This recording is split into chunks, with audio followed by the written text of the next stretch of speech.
सोचो आप अपनी फैमिली के साथ समुद्र के बीच छुट्टियां मना रहे हो और सुबह उठकर देखिए कि पूरा समुद्र गायब हो चुका है। ना पानी, ना मदद, ना कोई जिंदा इंसान। लेकिन असली खौफ तब शुरू होता है जब जमीन के नीचे छुपे हुए खूनी मॉन्स्टर्स उनका शिकार करना शुरू कर देते हैं। आखिर समुद्र अचानक कहाँ गया और क्या ये फैमिली जिंदा बच पाएगी? कहानी की शुरुआत होती है कैरेबियन समुद्र की लहरों के बीच से, जहाँ एक परिवार अपनी यॉट पर छुट्टियां मना रहा होता है। माँ जूलिया तैरने के लिए पानी में कूद जाती है। आराम करते समय उसे कुछ अजीब महसूस होता है, लेकिन क्योंकि आसपास कुछ दिखाई नहीं देता, वह सोचती है कि शायद उसका भ्रम होगा। कुछ सेकंड बाद वही अजीब एहसास फिर होता है।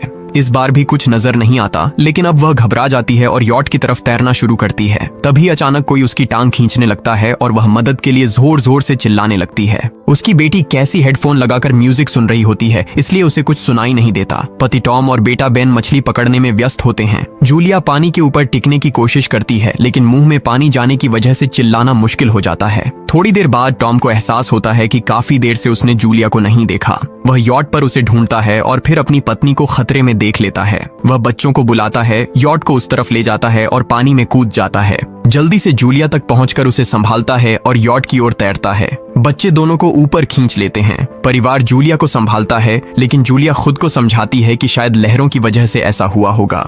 रात को सब मिलकर बेन का जन्मदिन मनाते हैं। कैसी को उसके बॉयफ्रेंड का कॉल आता है, तो वह लैपटॉप लेकर बाहर चली जाती है। वीडियो कॉल में उसका बॉयफ्रेंड दिखाता है कि शहर के ऊपर बड़े बड़े काले बादल छा गए हैं। कॉल ग्लिच होकर फ्रीज हो जाती है। कैसी यह बात परिवार को बताने आती है, लेकिन टॉम कहता है कि शायद जमीन से दूर होने की वजह से सिग्नल कमजोर है। तभी सबको एक आवाज सुनाई देती है। वे सब बाहर जाते हैं और देखते हैं कि व्हेल मछलियों का एक समूह गुजर रहा है। टॉम समझाता है कि व्हेल मछलियां हमेशा पृथ्वी के मैग्नेटिक फील्ड को फॉलो करती हैं, लेकिन जब तूफान आता है तो वे कंफ्यूज हो जाती हैं। अचानक यॉट जोर से हिलती है और बेन गिर जाता है। टॉम को चिंता होती है कि कहीं यॉट को नुकसान तो नहीं पहुंचा, इसलिए वह डाइव करके नीचे चेक करने चला जाता है। कुछ देर बाद वह सतह पर वापस आता है, लेकिन उसके कंधे पर एक बड़ा घाव होता है। जूलिया तुरंत उसका जख्म सीती है। टॉम बताता है कि पानी के अंदर उसे ऐसा लगा जैसे उसके पीछे कोई बहुत बड़ा जीव था, लेकिन जब उसने मुड़कर देखा तो प्रोपेलर से कट लग गया। वह कहता है कि जो भी चीज थी बहुत बड़ी थी। टॉम को यॉट पर काफी नुकसान दिखाई देता है, इसलिए उन्हें मदद बुलानी पड़ती है।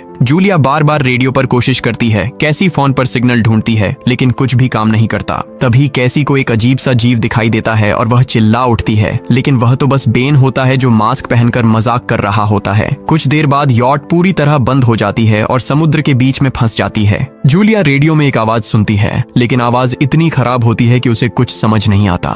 टॉम परिवार को बताता है कि उनके पास सिर्फ 4 दिन का खाना पानी बचा है और अब उन्हें किसी मछली पकड़ने वाली नाव का इंतजार करना होगा। अचानक रडार पर कुछ डिटेक्ट होता है और परिवार को एक अजीब सी आवाज सुनाई देती है। सब दौड़कर बाहर आते हैं और हैरानी से देखते हैं कि कई सारे उल्कापिंड जमीन पर गिर रहे हैं। जहां जहां उल्कापिंड गिरते हैं वहां बड़े धमाके होते हैं। एक उल्कापिंड पानी में उनके पास गिरता है तो टॉम तुरंत यॉट को चलाने की कोशिश करता है। इंजन मुश्किल से चलता है, लेकिन तभी एक और उल्कापिंड उस इलाके को हिट करता है। परिवार डर के मारे एक दूसरे को कसकर पकड़ लेता है। तभी टॉम को समझ आता है कि जो आग के गोले गिर रहे हैं वे उल्कापिंड नहीं बल्कि सैटेलाइट्स हैं। उसी वक्त बेन देखता है कि यॉट से धुआं निकल रहा है। टॉम चेक करता है और कंफर्म होता है कि इंजन खराब हो गया है। हवा तेज होने लगती है तो फैमिली यॉट के अंदर छुप जाती है, बिना ये नोटिस किए कि कंपास बहुत तेजी से घूम रहा है। यॉट जोर जोर से हिलने लगती है। बेन फिर से गिर जाता है और इस बार उसे चोट भी लग जाती है। लहरें तेजी से यॉट से टकरा रही होती हैं। टॉम स्ट्रगल करके बाहर जाता है और लाइफ जैकेट्स लेकर आता है। तभी पावर चली जाती है। टॉम तुरंत पावर बॉक्स का बटन प्रेस करता है और लाइट वापस आ जाती है। उस वक्त बेन नोटिस करता है कि जूलिया की नाक से खून बह रहा है। जूलिया को चक्कर आने लगते हैं,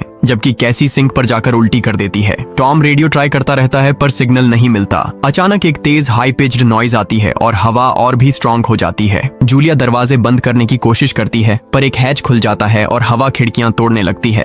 टॉम एक फ्लेयर जलाता है और थोड़ी देर बाद अंधेरा छा जाता है।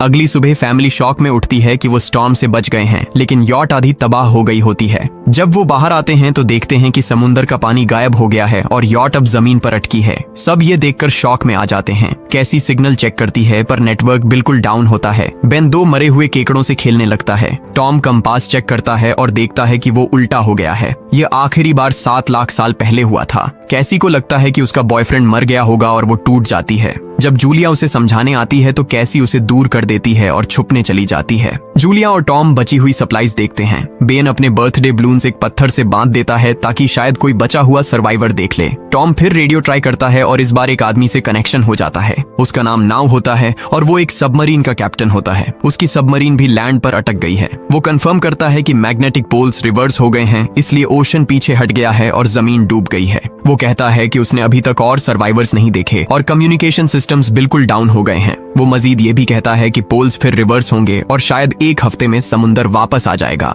वो फैमिली को वार्न करता है कि जितना हो सके ऊंची जगह चढ़ जाओ, क्योंकि जब पानी वापस आएगा तो वो बहुत खतरनाक होगा। वो बोलता है उसका पार्टनर क्रैश में मारा गया और सबमरीन में बस 3 लोगों की ही जगह है। जूलिया और टॉम उससे कहते हैं कि प्लीज हमारे बच्चों को बचा लो। वो उन्हें अपने कोऑर्डिनेट्स दे देता है। टॉम कैलकुलेट करता है कि सबमरीन तक पहुंचने में 2-3 दिन लगेंगे। वो फैमिली से कहता है आज रात अच्छे से आराम कर लो, कल सुबह हम निकलेंगे। अगली सुबह फैमिली सामान पैक कर रही होती है, तभी टॉम को पास में कुछ हिलता हुआ दिखता है। वो एक लंगड़ा आदमी होता है जिसके हाथ में हार्पून होती है और साथ में एक कुत्ता लगातार भौंक रहा होता है। टॉम उसके पास जाता है और उसे पानी की बोतल देता है, लेकिन वो आदमी कुछ ऐसी भाषा में बोलता है जो टॉम समझ नहीं पाता। पानी पीने के बाद वो अजनबी अचानक टॉम के सिर पर बोतल मारता है और चेहरे पर जोर का लात मार देता है। जूलिया डर के मारे भागती है, लेकिन तब तक देर हो चुकी होती है। वो आदमी टॉम के पेट में हार्पून घुसा चुका होता है। टॉम कुछ पल तक तड़पता है और फिर वो उसकी गर्दन भी काट देता है। फिर वो आदमी जूलिया के पीछे भागता है और उस पर हार्पून फेंकता है, जिससे उसके कंधे में चोट लग जाती है। जूलिया दर्द सहते हुए यॉट के अंदर भागती है और बच्चों को बोलती है कि छुप जाओ।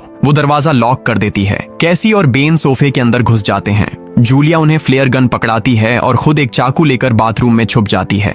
वो आदमी दरवाजे पर जोर जोर से धक्के मारता है और आखिर अंदर घुस ही जाता है। पहले वो थोड़ा खाना उठाता है और फिर यॉट में इधर उधर ढूंढने लगता है, फिर बाथरूम की तरफ जाता है, लेकिन जूलिया समझदारी से एक छोटे छेद से बाहर निकल जाती है। वो आदमी सोचता है कि जूलिया भाग गई, लेकिन जैसे ही वो धीरे से निकलने लगती है, उसका कुत्ता उसे देख लेता है और भौंकने लगता है। कुत्ता उस पर झपटता है तो जूलिया चाकू से उसे मार देती है। कुत्ते की चीख सुनकर वो आदमी बाहर आता है और अपने कुत्ते की लाश देखकर आग बबूला हो जाता है। इस बीच जूलिया यॉट के दूसरे साइड से अंदर जाने की कोशिश करती है। वो ऊपर चढ़कर टूटी हुई खिड़की से अंदर घुसने लगती है, लेकिन वो आदमी पहले ही वहां पहुंच जाता है। वो उसे पकड़कर जोर से मुक्का मारता है, जिससे वो नीचे गिर जाती है। जूलिया फर्नीचर पकड़कर बचने की कोशिश करती है, लेकिन वो आदमी उसे लात मारकर दूर फेंक देता है। फिर वो उसकी कलाई पर पैर रख देता है ताकि वो चाकू छोड़ दे, और फिर उसके बाल पकड़कर उसका चेहरा जमीन पर दे मारता है और सोफे पर फेंककर उसका गला दबाने लगता है। बच्चे ये सब कुछ देख रहे होते हैं। कैसी बाहर निकलकर फ्लेयर गन चलाती है जो सीधा उस आदमी को लगती है। वो जल उठता है और यॉट में आग फैलने लगती है। बच्चे तुरंत भाग जाते हैं, लेकिन जूलिया वापस आती है। वो उसे एक किक मारकर गिराती है, मैप और बैग उठाती है और वहां से भाग जाती है।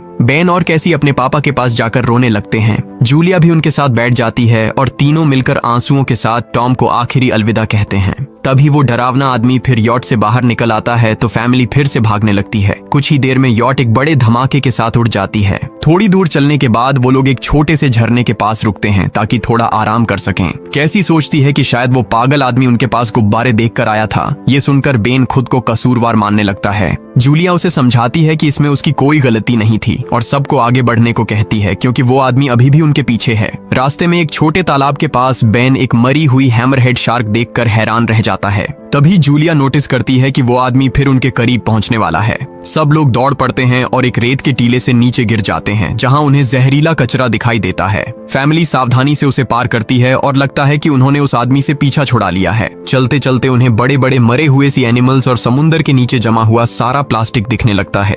बेन धीरे धीरे चलने लगता है तो जूलिया समझ जाती है कि वो डिहाइड्रेशन के करीब है। वो सबको रुकने को कहती है। जब वो पानी की बोतल देखती है तो उसे झटका लगता है। बोतल में पानी लगभग खत्म हो चुका होता है। कैसी को एहसास होता है कि शायद उसने बोतल ठीक से बंद नहीं की थी। जूलिया गुस्से में चिल्लाती है कि उसकी लापरवाही की वजह से पानी खत्म हो गया।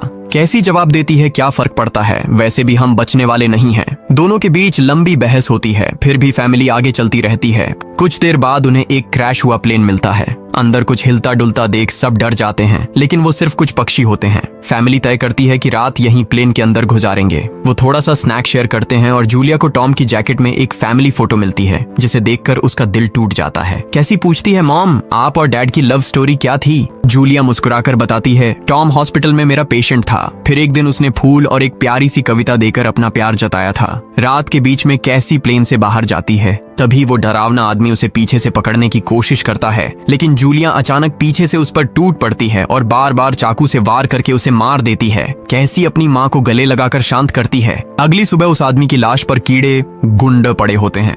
फैमिली नोटिस करती है कि उसके शरीर पर कई काटने के निशान हैं, मतलब इस एरिया में कोई खतरनाक जीव छिपा हुआ है। जैसे ही वो लोग वहां से निकलते हैं, केकड़े उसके मुंह से बाहर निकल आते हैं। कुछ घंटों बाद जूलिया और कैसी मैप देख रही होती हैं, लेकिन बेन धीरे से आगे निकल जाता है। जूलिया चिल्लाती है, रुक जाओ, लेकिन बेन एक तालाब में झुककर पानी पीने लगता है। जूलिया तुरंत उसे खींचकर बाहर निकालती है और समझाती है कि अनजान पानी उसे बीमार कर सकता है। धूप बहुत तेज हो जाती है तो फैमिली अपने सिर कपड़ों से ढक लेती है। बेन को चक्कर आने लगते हैं। तभी उन्हें कुछ पुराने कुर्सियां मिलती हैं और जूलिया कैसी उनसे एक टेम्पररी शेल्टर बना लेती हैं। जूलिया बेन को इंजेक्शन लगाती है और तय करती है कि वो रात वहीं बिताएंगे। सुबह जूलिया एक अजीब सी आवाज सुनकर उठती है। बाहर जाकर देखती है तो क्रैब्स का एक बड़ा झुंड उनकी तरफ आ रहा होता है। वो तुरंत बच्चों को उठाती है और तीनों भागना शुरू कर देते हैं। भागते भागते उन्हें एक बड़ा कार्गो शिप दिखाई देता है। वहाँ 3 क्रू मेंबर्स जिंदा होते हैं। एक औरत उनकी मदद करना चाहती है, लेकिन बाकी 2 आदमी मना कर देते हैं और तीनों फैमिली को बाहर छोड़कर कंटेनर लॉक कर लेते हैं। क्रैब्स पास आ जाते हैं। जूलिया बच्चों को कंटेनर के ऊपर चढ़ाती है। खुद जब चढ़ने लगती है तो क्रैब्स उसके पैर को जोर से काट लेते हैं। बच्चे उसे खींचकर ऊपर चढ़ाते हैं, नहीं तो वो नीचे गिर जाती। कंटेनर के एक छेद से आधे क्रैब्स अंदर घुस जाते हैं। क्रू मेंबर्स फायरिंग शुरू करते हैं, लेकिन क्रैब्स उन पर हावी हो जाते हैं और दोनों को मार डालते हैं। आखिरी आदमी छत के होल तक पहुंचता है, लेकिन क्रैब्स उसे भी नीचे खींच लेते हैं और वो भी मर जाता है। जूलिया अपने जख्म पर पट्टी बांधती है और बेहोश हो जाती है। कुछ देर बाद जब वो उठती है तो खुद को रेत के तूफान के बीच अकेली पाती है। वो घबराकर बच्चों को ढूंढने लगती है। एक मरी हुई औरत का हथियार उठाती है और जोर जोर से चिल्लाती है। कैसी उसकी आवाज सुनकर लौट आती है और बताती है कि वो और बेन मदद ढूंढने गए थे, लेकिन कोई नहीं मिला। फिर दोनों बेन से मिलते हैं, जिसे एक खुला कंटेनर मिलता है जहां वो तूफान खत्म होने तक रुक सकते हैं। जूलिया टॉम का लाइटर निकालती है और अपने जख्म को जलाकर बंद करती है, जो बेहद दर्दनाक होता है। तूफान थमने के बाद उन्हें एक और कंटेनर मिलता है जिसमें बहुत सारी पानी की बोतलें होती हैं। बॉडीज चेक करते वक्त उन्हें एक रेडियो और एक गन भी मिलती है। जूलिया नाव से संपर्क करती है और बताती है कि मैप खो गया है। इस पर नाव बताता है कि उन पर आर्थ्रोपॉड्स ने हमला किया था। वो अबिस के जीव हैं जो ऑक्सीजन की वजह से पूरी तरह पागल हो चुके हैं।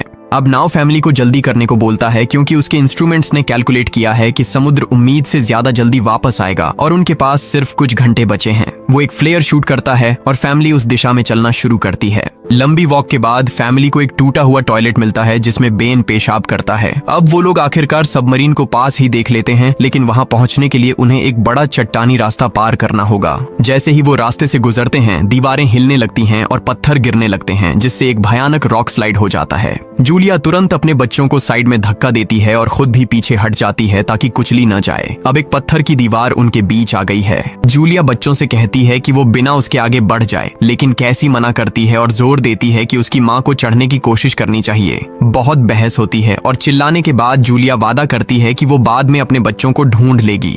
मजबूर होकर कैसी अपने भाई को खींचकर आगे ले जाती है।